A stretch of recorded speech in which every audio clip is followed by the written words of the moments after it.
Hello everybody, welcome to the Sound Test Room. Today we are taking a look at ENSO from Audio Damage. Yes, the new epic and brilliant looper. So first of all, the ghostly face. Hello everybody. So I just noticed that when I put AUM in as a blank. Anyway, so what we're going to do is we're going to go through ENSO as well as I possibly can. Okay, so I've spent quite a few days doing this, and quite a few people have said, when are you going to do the ENSO video? And I've been saying, well, when I get my head around it, because it would have been ridiculous me trying to do this video when it first come out, because I it needed time. So first of all, I'm going to open 2 tracks and I'm going to set up some stuff, but we're going to do it really slow and we're going to do it from scratch so you know exactly what's going on. In this first slot here, audio unit extension, I am going to put a Roosmaker FM drum machine. You can put anything in here, by the way, as you will soon see, but for the purposes of this demo, we're going to start with this. Then in this second slot here, audio unit extension, I am going to place a Rosetta rhythm. And then before I do anything else at all, I'm going to click on this here and send my Roosmaker to Rosetta rhythm and channel 2. This means that Rosetta rhythm will now control Roosmaker. When I press the transport bar, nothing will happen. I have to open rhythm and I will just auto-generate a pattern. And that will do for this. Okay, so what I'm going to do now is in the effect slot, because ENSO runs in the effect slot. Okay, we're going to do ENSO audio unit extension.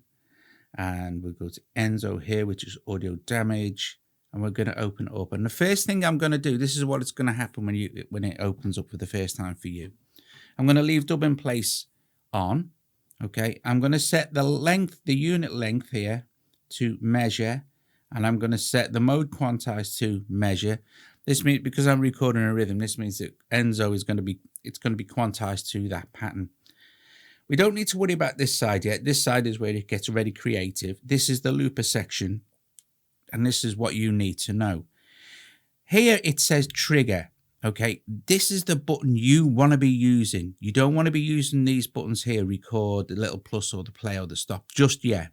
Okay, because that will trigger ENSO in a different way. So the trigger button, you'll see it's got a little square, a circle in it. If we change this to the little plus button, it will still stay in trigger because there is nothing yet recorded. So we'll leave this on record. So it says post and record. Okay, leave it on record for now. And at the moment it's on record and stop. This is the way it's monitoring. So if I was to press play, you should still hear Roosmaker FM at the moment because we haven't started recording. But after, when that loop is running, if record and stop is on, you won't hear the other input until you hit always. So we'll get into that as well. This is why it can be a bit, a little bit involved. Feedback.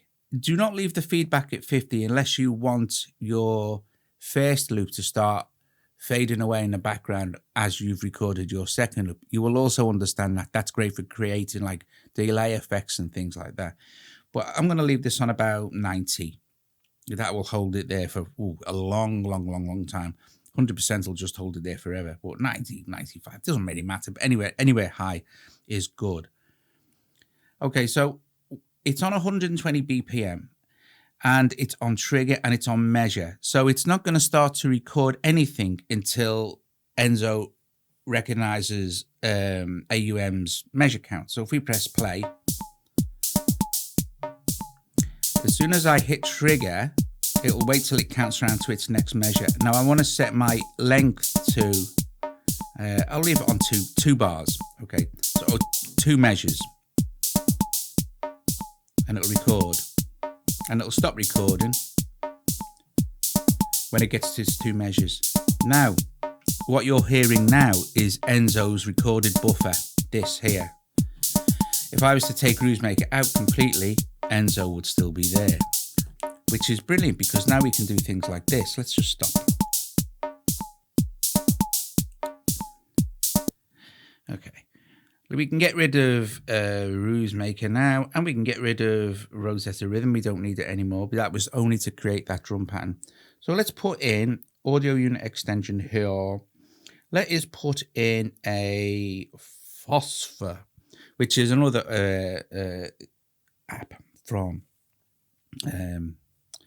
Audio Damage. And I'm going to open this now. I'm going to connect phosphor to my little MIDI keyboard. Here we go. Now, if I play ENSO now, let's just play, and I'm now playing the little MIDI keyboard. Look, you can't hear anything at all because record and stop is the input monitor. Let me put always. You'll hear it now, okay? So we'll leave it on record and stop for the moment, and I'll press stop again. Let us choose a sound that is a bit more better than that one.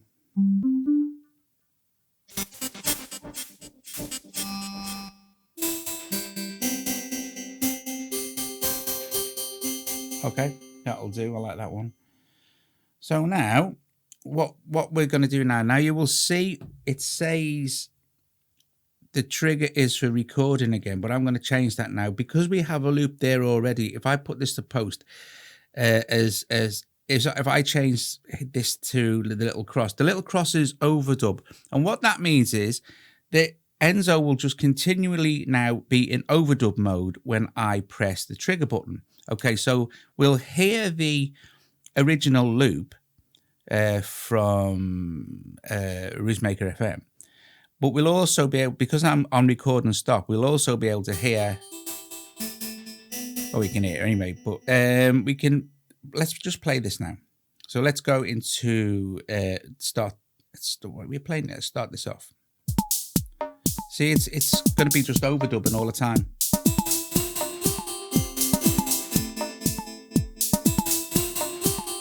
And now what I can do is overdub more.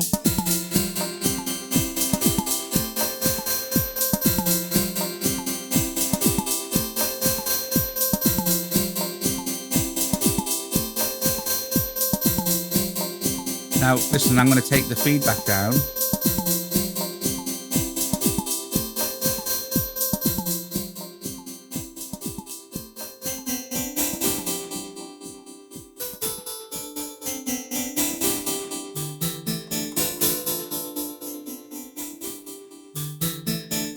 See, it reduces its volume. It's like a delay.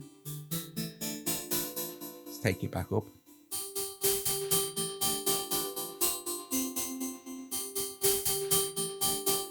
And now, of course, that is just playing that sound. You can change the sound now.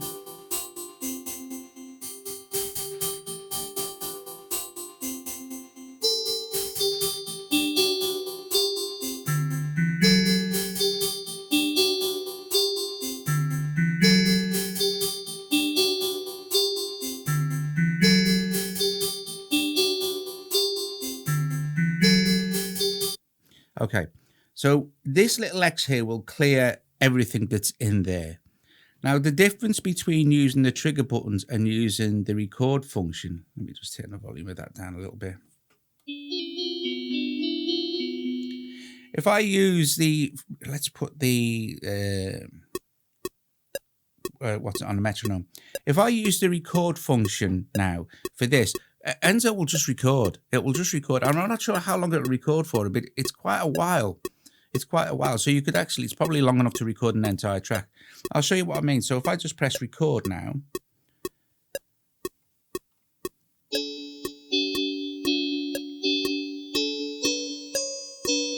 It's just going to carry on recording. It's not be paying attention to measures.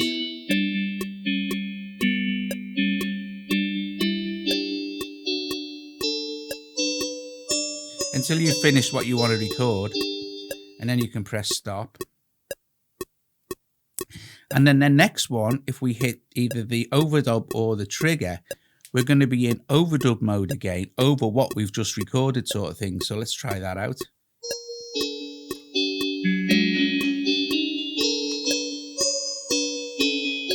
I know it's dissonant, but I'm just playing notes. So this way you can build up entire tracks just with this. But don't forget, you can also change the sound and add other instruments. You're not paying any attention at all now to what's actually in the input slot because ENSO is doing all the work. Right, okay. Let's get rid of that annoying metronome a sec. Okay, you can also import loops into ENSO as well, okay. And you also have different presets and stuff, which we shall now get into.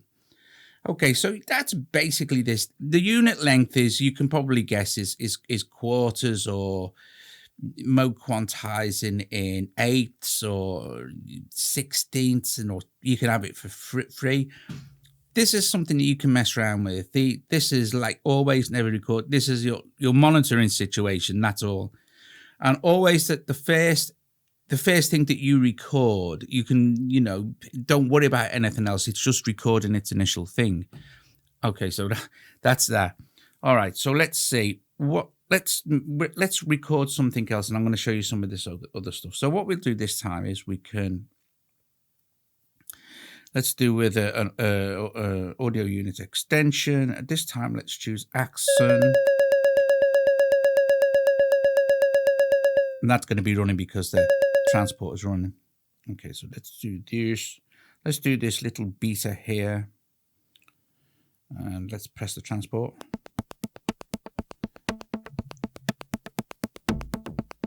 Okay, I'm going to set this to 4 measures. I'm going to use the trigger to record it.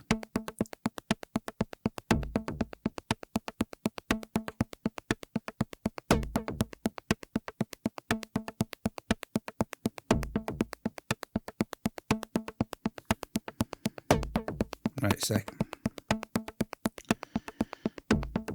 Clear that out. Now, let me see. I want to be on trigger mode for the actual lengths.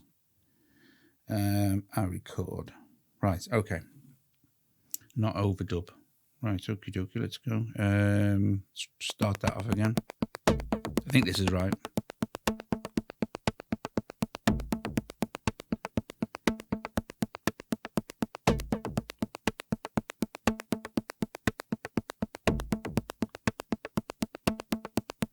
Wait. See, this is good now. I need to work out this. Right, so I could put this back to, right. I'll put that back to measure. It was ignoring measure because it was in free, so it'll trigger on the measure, but it'll just record forever sort of thing. All right, let's try this. This should theoretically be right now if I hit trigger. Start that off again. And it should stop after 4 measures.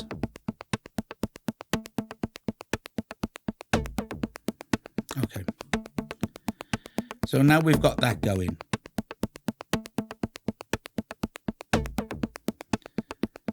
We can look at some of the things that go on over this side now. Now you can see these different sectors. You have 4 sectors that you can play with. At the moment, they're all set on 0 and then 360. These are the degrees of a circle. Okay, so, but the good thing is, let's have sector 2 start on 90 degrees. You can see it moving around here if you look. Okay, and let's have sector 2 play for, we can reset our length, go all the way back. Let's have it play for 90.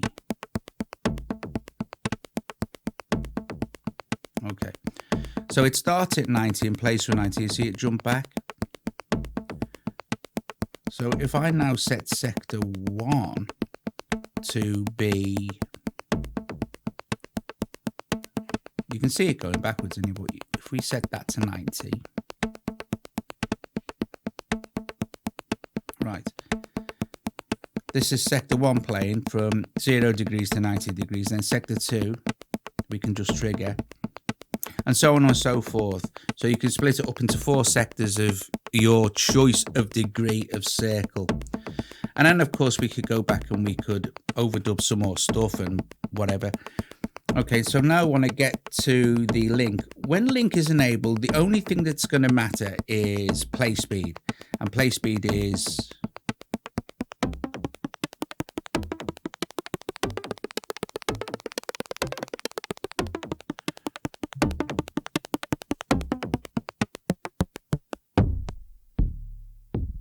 very, very cool. If we just say, oh, we can also reverse it. But the cool thing we can do with the length now is if we reduce the length even further, we're going to be able to get this to be like granular. So if we go with the length,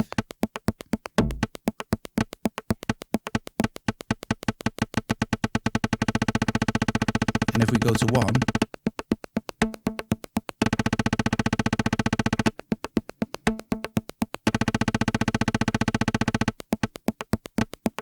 let's take that back to,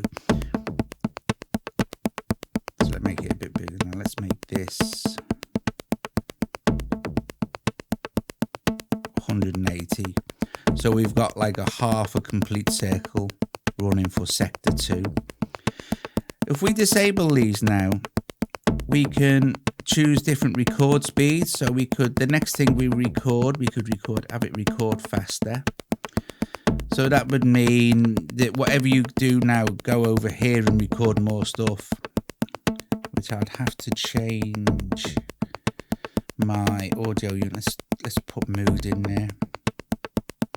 Let's link that to my thing. Go to always.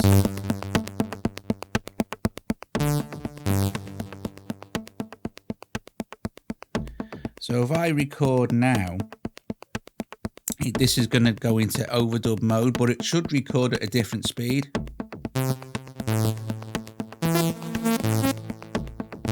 And it's backwards.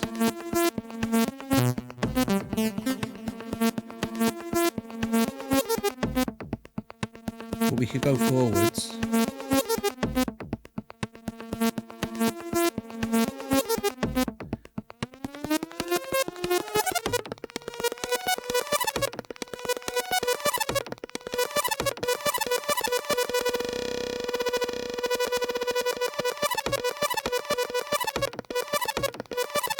So there you go. There's some of the cool stuff. I mean, you know, you've got return to 0. You've got clear out that particular sector. You've got delete the whole thing. You also have some options here. You have some measures. So if you go to 4 measures, or 4 sectors, for instance, and close, this will divide your buffer zone up into 4 equal sectors for you anyway. So you'll see 0 to 90 degrees, 90 degrees to 90 degrees, and then we'll have 180. And then we'll have 270, and each will be 90 degrees because that's the quarters of a circle, right? Yeah, basically, guys, that's it. If I go on any further now, I will either be telling you stuff that's not right, okay, or it will get too confusing because, you know, you need to dig in. But the key things to remember to get going is start the way I started, and you'll be able to overdub loads of stuff, complete tracks, sections of tracks, then go over here and you messing around with the play speeds and the length and stuff like that. There is also this sector fade. So instead of it being hard jumps between, you can set the fades a little bit more smoother. So they're kind of not jumping so erratically between each other, you know, like they were. So the higher you have this set, you can actually see it happen. You can set your fades, and then when you play, you'll hear it just fades between those sections a lot more smoothly. Other key points, of course, are the trigger modes. If you want to just record forever, use this section here. If you want it to be all linked to your measures and stuff, use this section. Dub in place, I didn't copy. Dub it. I should show you also as well. You do get some effects and stuff. You get like a tape saturator filter, chorus. Again, these are things that you can add to your stuff as you're playing, and you also have full MIDI settings, of course. You can set that up as you wish. The thing to remember is with dub in place, if you take dub in place off, it's going to create feedback loop sort kind of thing. It's gonna, what it does is it passes the recorded audio continually through the effect. So you know what happens? It gets louder and louder and louder. It's a nice effect, but you've got to watch it and you've got to be in control of what you're doing. Otherwise, you're going to get sort of all sorts of mad volume issues going on. The thing is, it is very, very clever, and it is a really clever app, but it's deep. So it's not something that I would say, yeah, you could just switch this on, use it, brilliant. You'll be an expert in 5 minutes. You won't be. But if you take the time to learn how it works, then you're going to be able to benefit from ENSO massively. As I learned over the last few days, the more I played with it, the more it clicked. So that's only the basic stuff you can do. You can imagine if you want it, because it's an AUv3, set another one up, and you can do all sorts of cool stuff. Also bearing in mind that you can change the instrument. Once you've recorded the buffer, get rid of that, put another one in. So it's a good way to save on CPU as well, and just have the thing running at 100% if you just want to have it overdubbed. Or if you want it to be like a delay, you can set that lower. I mean, Chris has put in like a reverse delay. So if we do this, you will see, reverse delay, you will see the feedback is 60. So what will happen is, and you'll see that the play speed is going in reverse. But what would happen is it would, let's see if we can do it actually. Let's set this to, let's set on 3. So we'll leave it on 3. And he's got this length unit on 1/8 to measure. So if I trigger this now, and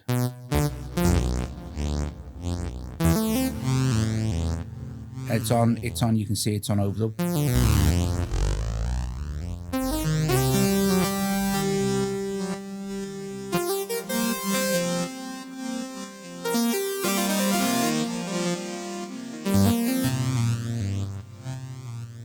And it just fades out because you can set the feedback where you like, Brilliant.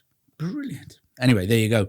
So there is ENSO by Audio Damage, as clear as I can possibly make it. And I think it's pretty straightforward. Like so many people, I mean, Chris did a really good video of it with doing all the stuff and everything as well. But Audio Damage on Audio Damage's YouTube channel. But anyway, guys, listen, I'm going to go. Thank you for watching. That was ENSO. If you liked the video, give it a thumbs up, subscribe to the channel, consider becoming a patron, and I will see you guys later. I am sure that I will feature ENSO in other tracks as well, sort of thing. Big sessions, because that's where it's going to shine. But if I start doing that now, everything gets way too confusing for me as well. Anyway, thanks for watching, and I will see you guys later. Ta-ta. ENSO.